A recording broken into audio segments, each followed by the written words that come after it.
morning, Jeff. What's going on, man? Good morning, guys. Appreciate a little Huey Lewis in the news to bring me in today. Love that. Well, Good work. yeah. Well, I mean, you're going to be joining us on Tuesdays. I don't even know how this started on our show, but every Tuesday is Hughes Day, where we celebrate Huey Lewis in the news. I don't know how. I don't know why. It's just a thing that we do, where we play Huey Lewis in the news on Tuesdays. Big fan. I think there needs to be more Huey Lewis in the news around everywhere. This is so good. Yeah. Jeff, you think the Brewers will lose again this season? Doesn't feel like it. It sure doesn't feel like it, Chewy. I will tell you, they will. It will. They will lose again. Yes, they're not going to win 40 straight games, but I mean, I'm going to ride this wave as long as I can, man. This is great. What went through your mind when you saw Andrew Vaughn square up to bunt in last night's game? Um, Kind of what's been going on this entire, I don't know, last 3.5 months. What the heck is happening? Of course, I why know. why wouldn't he? Why wouldn't he square around a bunt in that situation? Why would the Brewers be 30 games over 500 at this point on August 12th? Why not have Andrew Vaughn square around? I love how Murph in this postgame conference goes, I mean, I don't know if he got the sign from Jason Lane. I don't know if he did it on his own. He was blaming Santa Rosa, California for a little bit. I mean, it was just a straight, I'm going to drive this run in. I don't care how I'm going to do it. And Andrew Vaughn drove the run in. Jeff, why do you think Murph switched Freddie's start till today? I have a theory, and I think it's because Murph wants the fans to have burgers. Why do you think he did it? I think it's twofold. Number one is to give him an extra day of rest. Freddie's been a little off in his last couple of appearances, so you can give him an extra day of rest. There was the off day Quintana was going to throw on his normal 5 days rest. So you could give Freddie an extra day. He's been working on 5 days rest all season long. He hasn't missed a start in 3 years. He's been Mr. Consistency. So to give him an extra day is not the worst thing in the world. And it also lines him up for Monday for the doubleheader against Chicago. I believe that's when he would start again, which would be Monday. So that's another part of it. You'd like to see him start against the Chicago Cubs too. Mhm. So pushing him back a day also allows him to do that. What is it about this team that has allowed them to do what they're doing? Because Jeff, you've been around the Brewers long enough, and this has been the golden era of Brewers baseball, really going back to 2018 and the number of teams that have been able to make the postseason. I mean, in that stretch, they have the 96 wins that tied a franchise record for most in a season. But why is this team different? Why does this feel different than some of those other playoff teams that they've had? I think both of you guys could speak to this and Chewy a little more so, but when you're in a locker room or a clubhouse and there's a genuine care and there's a genuine love between your teammates and you walk through that door and you are genuinely excited to see everybody and excited to go to work with everybody and you all have the same common goal. I think that that's what's really going on in that clubhouse. They have this confidence when they show up at the ballpark and the game was over last night and Murph posted the lineup for today within 30 minutes. So those guys know as soon as the game is over, that game's done. We're moving on to tomorrow. I got my lineup set. We got Paul Skeens, and he's next. Here we go. And I think that players appreciate that, but those guys love each other. And I think when you went into the trade deadline, there were a lot of conversations about how are the Brewers gonna improve the team with slug or whatever they're gonna do. And I've always said you got to make sure that you keep the cohesion of that clubhouse more than anything else. And the additions that the Brewers made were fantastic. They've all fit in so perfectly. But those are the guys that they wanted to go to battle with. The guys that were in that clubhouse before the trade deadline are the ones that they wanted to win with, and that's what they're going to do. And there are, like you said, Jeff, there are parallels to our 96 team here because we loved our locker room too. And when everyone asked me, I said, I love the fact that I won it with the guys that I did. But there's also, the players feel an obligation to the fans. I mean, it had been 26 years or however many years in Green Bay since we were relevant. And it's kind of that same feeling here. And I think the players probably feel it like, man, we can't let the fans down. We haven't been to the World Series since '82. This is our year.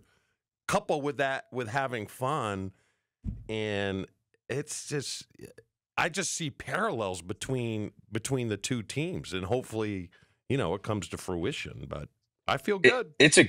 It's a great recipe for success, and the Yeah. fans have shown up. And even on a Monday night in the middle of summer last night, there were 30,000 people in the ballpark last night. They had 7 straight sellouts, and 8 out of 9 in terms of people coming to the ballpark. And think about all of the devastation in the city of Mm-hmm. Milwaukee, and just how crummy it's been for everybody. And our hearts are going out to everybody that's dealing with it. We had terrible rain last night, and I mean, you just pack that on to everything else, and there were still 35,000 people in the ballpark on Sunday. There were 42,000 tickets sold. People still showed up. People still showed up early to get to the ballpark. I mean, there is something special going on here in Milwaukee that we're all a part of, and we should be really lucky that we're riding this wave together. Yeah, and as we talk with Jeff Levering, we'll be on Tuesdays from here on out in the rest of the Brewers season on Jen, Gabe, and Chewy. The one question I feel that we see a lot, or I hear a lot of fans talking about, well, I mean, with Andrew Vaughn playing like this, what are we going to do when Rhys Hoskins gets healthy? Like, I feel that's also a problem that the Brewers haven't had in recent, like, oh, you've got another good bat coming back. I'm sure Murph will figure it out, because usually, Right. Jeff, it's been, well, okay, this guy needs a day off, but how do we keep this bat in the lineup? And now Yeah. there are just so many guys who are contributing offensively. It's a balancing act. It's a great problem to have. It is, and Reese is still, I don't know, a couple of weeks away, maybe, with that hand injury and or the thumb, I should say, with the UCL. But rosters will expand. You'll only get one position player and one pitcher once September 1st hits. But it is a great problem to have, right? You want your guys to be playing at the best possible abilities at this time of year, right? Jackson Churio is going to come back. Right, he's not even in the lineup. The Brewers haven't Mm. lost without him in the lineup, and you go, "Well, now we're going to add Jackson Churio to it." Think about the lineup that the Brewers ran out there on Sunday. Think about the lineup that they ran out there on Friday, the first game of the road trip against the Washington Nationals. You would get fined in a spring training game if you sent that to Surprise, right? Because you Yeah. have to have quote unquote regulars Mm-hmm. travel on a spring training roster. And when you looked at that roster and that lineup on that Friday, August the 1st, or even Sunday against the Mets, you go, we're going to get fined by Major League Baseball." But what they do?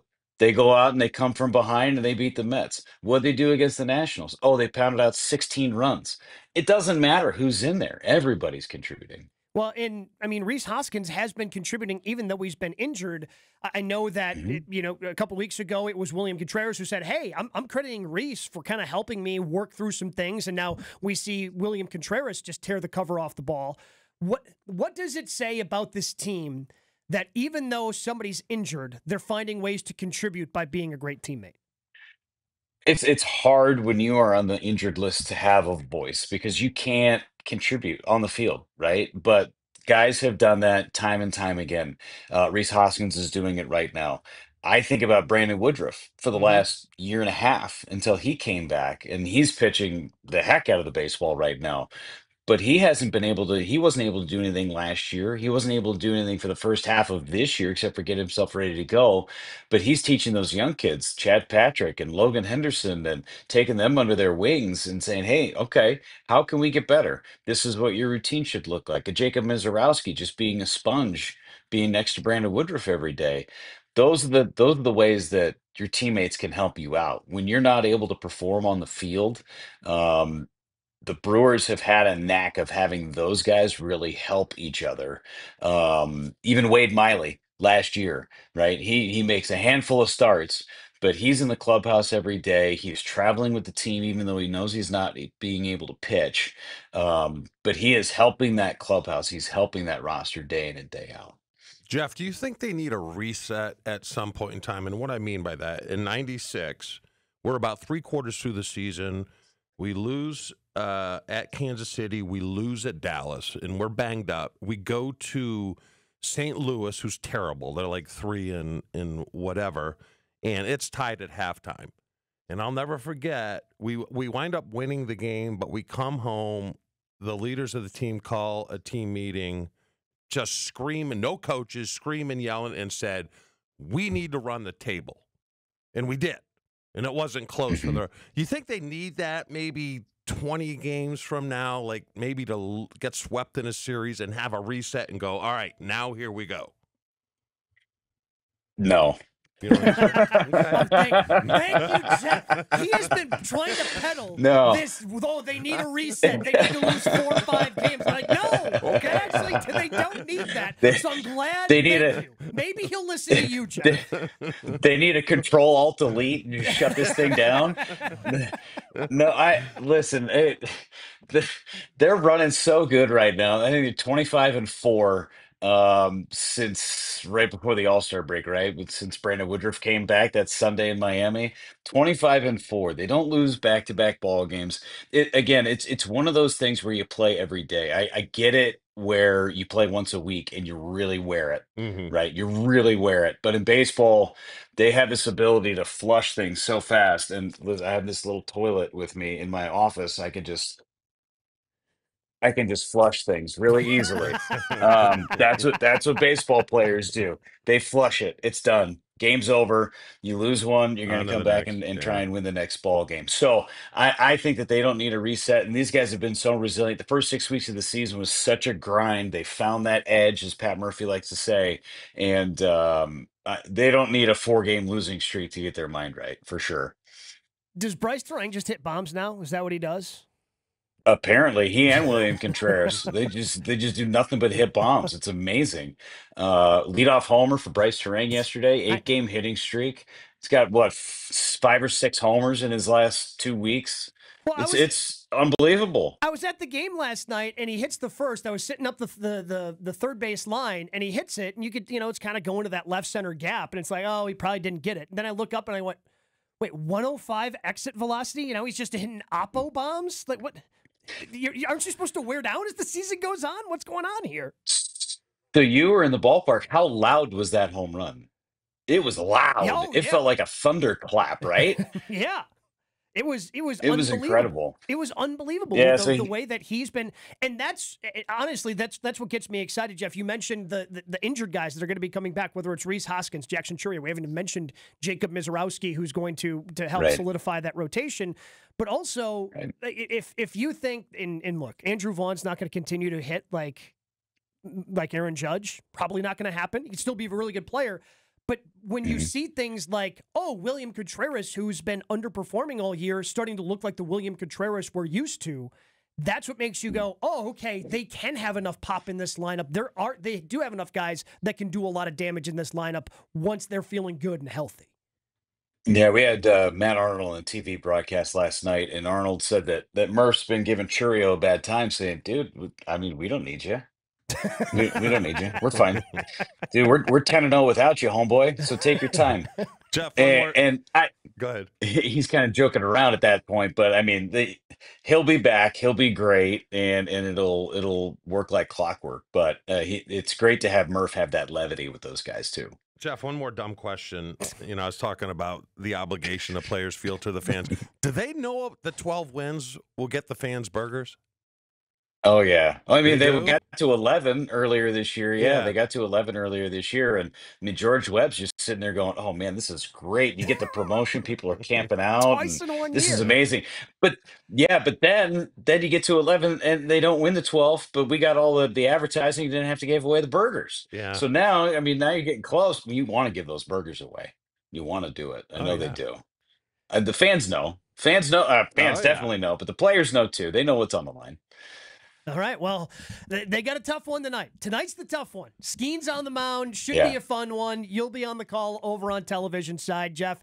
Appreciate you jumping on with us, and we look forward to talking to you the rest of the season. You got it, guys. We'll talk to you next Tuesday.